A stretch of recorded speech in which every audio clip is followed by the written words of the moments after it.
In the 1970s, snack time in American homes carried a different meaning than it does today. It was not about convenience or packaging. It was about whatever could be created quickly from simple ingredients already in the kitchen. Families relied on recipes passed through handwritten notes, magazine pages, and memory. Many of those snacks never reached store shelves, yet they shaped daily life across entire communities. They appeared after school, during gatherings, and on quiet evenings at home. Over time, most of them faded away as modern food habits changed.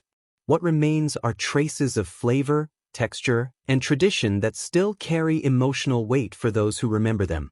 In this video, we revisit 10 forgotten snacks from the 1970s that once defined everyday American kitchens. Each one reflects a moment in time when resourcefulness mattered more than choice. Watch closely, because what comes next reveals how ordinary food once held extraordinary meaning. Cinnamon toast was never considered special in the 1970s, yet it appeared in homes across America with quiet consistency. It was the kind of snack that required no planning, no expense, and no instructions beyond what already existed in the kitchen. A few slices of bread, a small amount of butter, sugar, and cinnamon were enough to create something that felt complete in every way that mattered. The process began on an ordinary afternoon, often after school, when hunger arrived before dinner preparation had even started. Bread was placed on a tray or baking sheet, then spread with softened butter that melted slightly on contact. Sugar and cinnamon were mixed together in advance or sprinkled directly, depending on the household. Once prepared, the slices were placed under heat until the surface began to bubble and darken at the edges. What came out of the oven was simple, yet memorable. The butter had soaked into the bread, creating a soft interior, while the sugar formed a thin, crisp layer on top. The cinnamon carried warmth that filled the kitchen long before the first bite was taken. It was eaten quickly, often standing at the counter, sometimes shared without plates or ceremony. In many homes, this snack represented more than food. It marked a pause between school and evening responsibilities. It required no instruction from adults once learned, which is why children often made it themselves. Each household developed small variations, but the core experience remained unchanged. Cinnamon toast later faded as packaged snacks became common, yet its presence remains tied to a time when small, handmade food carried everyday comfort without effort or cost. Ants on a log was one of those rare snacks that turned ordinary ingredients into something unexpectedly memorable. It appeared in American homes during the 1970s as a simple combination of celery, peanut butter, and raisins, yet it carried a sense of creativity that made it stand out among other after-school foods. The preparation began with fresh celery stalks, washed and cut into short sections. Each piece formed a natural channel that held the filling. Peanut butter was spread carefully into the hollow center, creating a smooth layer that contrasted with the crisp structure of the vegetable. On top of that, raisins were placed in a straight line, forming the familiar visual pattern that gave the snack its name. For children, this was more than food. It felt interactive, almost like assembling something playful before eating it. The texture contrast was part of the experience. The celery provided a sharp crunch, the peanut butter added softness and richness, and the raisins introduced a small burst of sweetness that completed each bite. In many households, this snack became a regular part of lunchboxes and after-school routines. It was also widely used in school programs where simple, low-cost foods were preferred. Parents appreciated its ease, while children responded to its presentation more than its ingredients. Over time, changing food habits reduced its presence in everyday kitchens. More packaged snacks replaced it, and its playful preparation slowly disappeared from routine use. Yet it remains one of the clearest examples of how simple combinations once turned basic ingredients into something engaging enough to remember decades later. Onion soup dip was one of the most recognizable party snacks in American homes during the 1970s. It required almost no preparation, yet it consistently appeared at gatherings where families and neighbors shared food without formality or planning. Its presence became so common that it defined the standard for quick entertaining during that era. The base was simple. A container of sour cream was opened and placed in a bowl. A packet of dehydrated onion soup mix was then poured in and stirred until fully combined. At first, the mixture looked ordinary, but after resting in the refrigerator, the dried onion and seasoning slowly softened and infused the cream with a strong, savory flavor. When served, it was usually paired with plain potato chips or crackers. The dip carried a rich onion taste with a slight tang that made it stand out from other condiments of the time. Its texture was smooth, thick, and consistent, making it easy to scoop and share during conversations that lasted for hours. What made this snack notable was not complexity, but reliability. It required no cooking skills, no timing, and no special equipment. It simply worked every time, which made it a dependable choice for hosts who needed something quick but satisfying. By the late 1970s, it had become a staple at parties, potlucks, and informal gatherings across the United States. However, as food trends shifted toward fresher and more varied dips, its popularity gradually declined. Even so, onion soup dip remains a strong reminder of an era when convenience and flavor often met in the simplest possible form, without effort or presentation beyond a single bowl on a crowded table. Deviled eggs were a constant presence on American tables throughout the 1970s, especially during gatherings where families brought shared dishes to church events, holidays, and neighborhood meals. They required only a few basic ingredients, yet they always appeared arranged with care, often in special trays designed specifically to hold each half neatly in place. The process began with boiling eggs until the whites were firm and the yolks fully set. Once cooled, each egg was sliced in half lengthwise. The yolks were removed and mashed into a smooth mixture with mayonnaise, mustard, salt, and a small amount of vinegar. The filling was then spooned or piped back into the hollow whites, forming a raised center that gave each piece its distinctive shape. A light dusting of paprika was often added on top, both for color and subtle flavor. The finished eggs were chilled before serving, allowing the filling to firm slightly and the flavors to settle. Despite their simplicity, deviled eggs carried a sense of care that made them stand out among other dishes on the table. They were easy to prepare in large quantities, which made them ideal for gatherings where many guests were expected. Their small size also made them one of the first dishes to disappear once food was served. In many households, they became a tradition passed through generations, with slight variations in seasoning or texture depending on personal preference. Some versions were smoother, while others retained a bit more texture in the filling. Over time, newer appetizers began to replace them, but deviled eggs remain closely associated with an era when homemade dishes defined shared meals more than store-bought convenience ever could.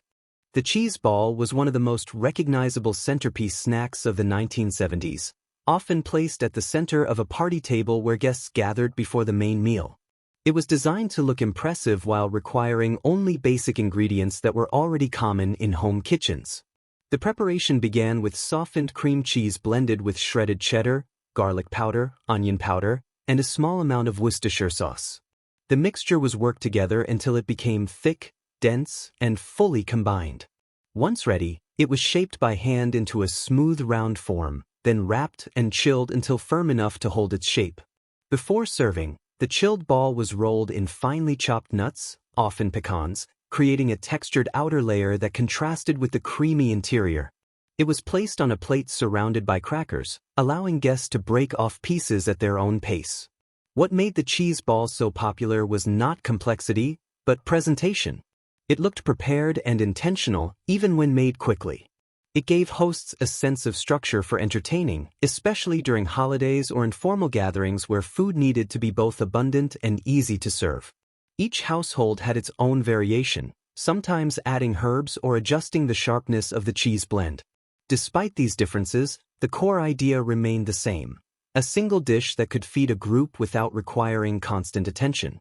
As prepackaged appetizers became more common in later decades, the cheese ball slowly disappeared from everyday gatherings. However, it remains closely tied to a time when simple preparation and shared serving defined the social experience of home entertaining. Cocktail meatballs with grape jelly sauce were one of the most surprising party foods to emerge in American kitchens during the 1970s. At first glance, they looked like ordinary meatballs, but the sauce changed everything about how they were remembered. Guests often paused after the first bite, trying to identify the flavor before realizing how simple the ingredients actually were. The preparation began with ground beef shaped into small, uniform meatballs. These were baked or browned until firm, then transferred into a slow cooker or pot for the final stage. The sauce was created by combining grape jelly with chili sauce, slowly heated until both ingredients melted together into a smooth, glossy mixture. Once combined, the sauce took on a deep reddish color and a balance of sweet and tangy flavor that coated each meatball evenly. As it simmered, the aroma filled the kitchen, signaling that something unusual but inviting was being prepared. These meatballs were served warm, often directly from the cooking vessel, making them ideal for parties where food needed to stay hot for long periods. Toothpicks were placed nearby, allowing guests to serve themselves easily without formal plating. What made this dish memorable was the contrast between expectation and reality. The ingredients sounded unconventional, yet the final result was consistently well received. It became a staple at potlucks, holiday gatherings, and informal celebrations throughout the decade. As culinary trends evolved, the combination became less common, replaced by more traditional sauces. Still, cocktail meatballs remain a clear reminder of a time when experimentation in home cooking often produced the most talked about dishes at any gathering. Pigs in blankets were one of the most dependable snack foods in 1970s American households, appearing at nearly every party where simple, warm finger foods were expected. Despite their small size and minimal ingredients, they consistently delivered the kind of comfort that made them disappear within minutes of being placed on a table. The preparation began with refrigerated crescent dough, which was separated into individual triangles. Each piece was wrapped around a small cocktail sausage, starting from the wide end and rolled tightly toward the tip. The dough enclosed the meat completely, creating a compact shape ready for baking. Once placed in the oven, the dough expanded and turned golden, forming a soft, slightly crisp exterior. The sausage inside remained juicy and warm, creating a contrast in texture that defined the snack's appeal. The aroma of baked dough and seasoned meat quickly filled the kitchen, signaling that they were ready to serve. These snacks were typically arranged on large trays and served warm, often alongside other party foods. They required no utensils and could be eaten in just a few bites, which made them ideal for gatherings where guests were standing, talking, and moving between rooms. Their popularity came from consistency rather than novelty. Every batch delivered the same familiar result, which made them a reliable choice for hosts who wanted something quick and universally accepted. Over time, more elaborate appetizers began to appear at parties, but pigs in blankets remained associated with a period when simple preparation and immediate satisfaction defined home entertaining. They continue to be remembered as one of the most straightforward examples of comfort food from that decade. Stovetop popcorn was a defining snack in 1970s American homes, long before microwave bags became common. It was prepared in a heavy pot on the stove, and the entire process depended on timing, sound, and attention rather than instructions printed on packaging. The experience of making it was just as important as eating it. The process began by heating a small amount of oil in a covered pot until it reached the right temperature. A few kernels were often dropped in first to test the heat. Once they popped, the remaining kernels were added, and the lid was placed on top. The pot was gently shaken over the burner as the popping began to build. Inside the pot, the kernels expanded rapidly, filling the kitchen with sharp, rhythmic sounds that slowed only when the batch was nearly finished. The moment between pops signaled that it was time to remove the pot from heat. The lid was lifted carefully, and steam escaped immediately. The popcorn was poured into a large bowl while still hot. Salt was added while the surface retained heat, allowing it to stick evenly. Melted butter was sometimes poured over the top, creating a richer flavor that coated each piece. This snack was common in family homes during evenings, often shared while watching television or sitting together after dinner. It required no special equipment beyond what most kitchens already had, yet it created a strong sense of routine and comfort. As packaged popcorn products became widely available, stovetop preparation slowly declined.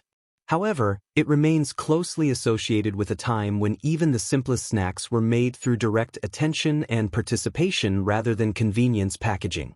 Rice Krispies treats were one of the most consistent homemade snacks in 1970s American households, appearing in lunchboxes, bake sales, and family gatherings without ever requiring much thought or planning.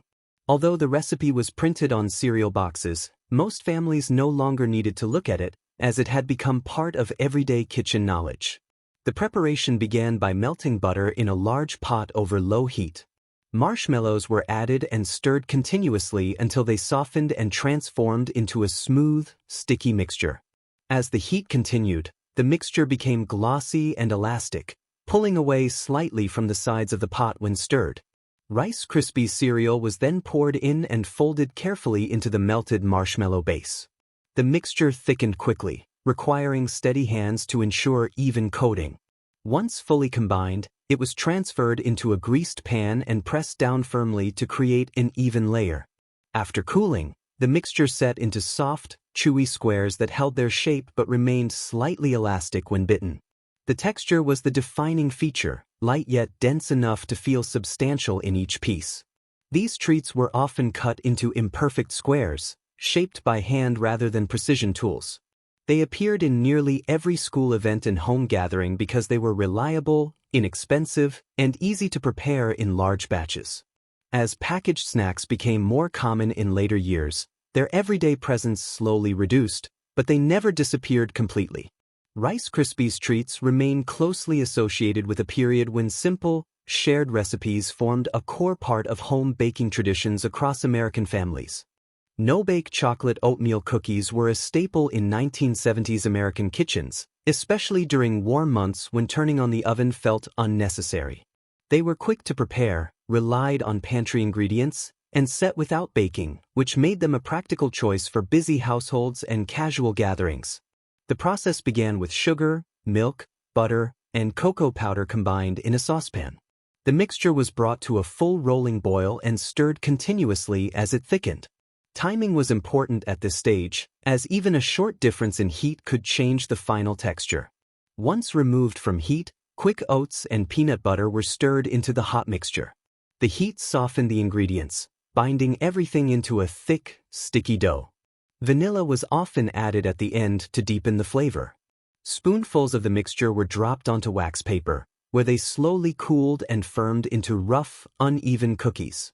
No shaping or baking was required, which added to their appeal. The final texture was soft, dense, and slightly chewy, with a rich chocolate flavor balanced by the oats. These cookies were commonly made in large batches and stored in containers for family use, lunchboxes, or informal sharing. Because they required no oven time, they were often prepared by children with supervision, becoming one of the first recipes many people learned to make. As convenience foods expanded in later decades, their presence in home kitchens gradually declined. Still, they remain closely tied to a time when simple, stovetop recipes provided quick satisfaction and reliable sweetness without complication. These snacks were never just about ingredients. They were built from routine, patience, and the quiet rhythm of home kitchens where everything was made from what was already available. Each one reflects a time when food was not separated from daily life, but deeply woven into it. From simple after-school bites to shared dishes at family gatherings, they carried a sense of familiarity that modern convenience has slowly replaced. Many of these recipes have faded from everyday use, not because they lost value, but because the world around them changed. Packaged foods became faster, easier, and more standardized, leaving little space for the small traditions that once defined ordinary moments. Yet for those who remember them, the taste is not the only thing that returns. It is the sound of a stove, the smell of something baking, and the feeling of being part of a slower, more personal way of living. If you remember even one of these snacks, share it in the comments and tell your story. And if you want to keep exploring forgotten pieces of food history like this, subscribe and stay with us. There are still many more memories waiting to be uncovered from kitchens that time almost forgot.